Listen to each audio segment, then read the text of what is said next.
आज की कहानी की हेडलाइन है, अगर आपकी समस्या जहाज इतनी विशाल है तो यकीन मानिए प्रभु की कृपा सागर जितनी विशाल है। आज की कहानी है भगवान विष्णु जी की और नारद मुनि जी की।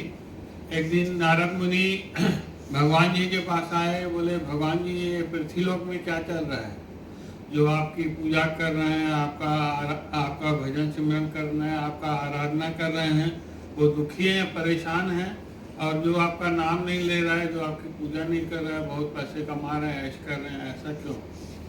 तो भगवान जी ने कहा चलो धरती लोक का भ्रमण करके आते हैं।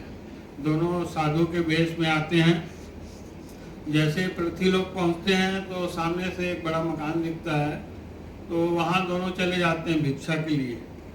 जैसे ही दरवाज़ा कलाप किया तो वहाँ से अंदर से एक व्यापारी आया और इनको देख के एकदम चिल्लाने लगा, ये क्या है, कहीं भी मुंह उठा के आ जाते हो, यहाँ क्या लंगर चल रहा है? बहुत अनाप शनाप बोलने लगा। कहीं भी चले आते हो, हट्टे कट्टे हो, तुम कमा सकते हो, ऐसा वैसा, और अब शब्द करके उसको भगा दिया और वो दोनों जाने लगे। तो तब नारद मुनि सोच रहा था अब भगवान इसको श्राप देंगे और इसका धंधा पूरा चौपट हो जाएगा।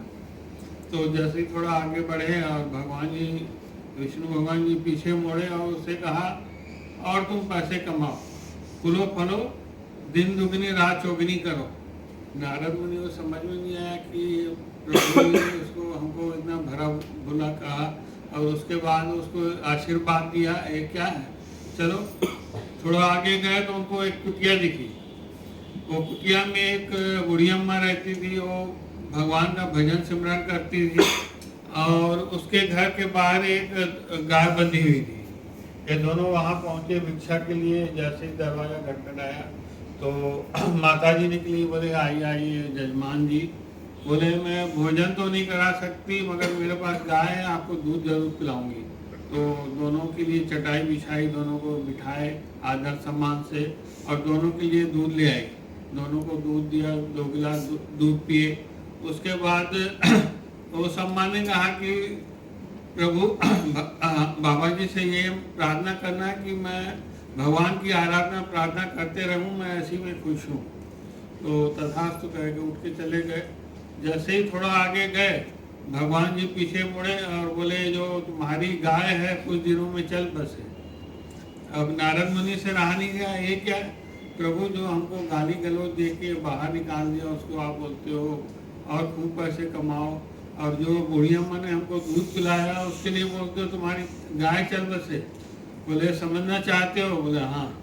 तो बोले मैं इसलिए बोला कि जो व्यापारी था वो उसका मन ही उसी में था, लगाव उसी में था, पैसे में था।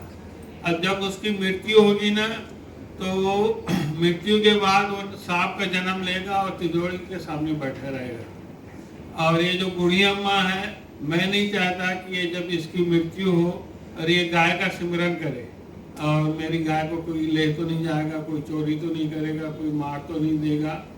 इसलिए मैं उसके जीवन से पहले गाय को हटा देना चाहता हूँ। मृत्यु के समय मेरा भजन सिमरन करे और मैं खुद आऊँ, इसको अपने साथ ले जाऊँ और उसका मोक्ष दूँ। शास्त्रों में कहा गया है अगर कोई भी प्राणी अगर जिसकी मृत्यु होती है उस समय जिसका वो मंथन करता है या सोचता है, जिसको याद करता है, वैसे ही बन जाता है, वैसे ही बन जाता है। अगर हम लोग प्रभु का सिमरन करेंगे तो प्रभु के धाम ही पहुँचेंगे। और जो भी होता है ना प्रभु की मर्जी से होता है, प्रभु की कृपा से होता है। इसे एक्सेप्ट करना सीखिए और जीवन के हर पल में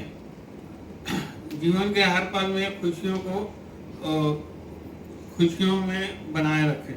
धन्यवाद।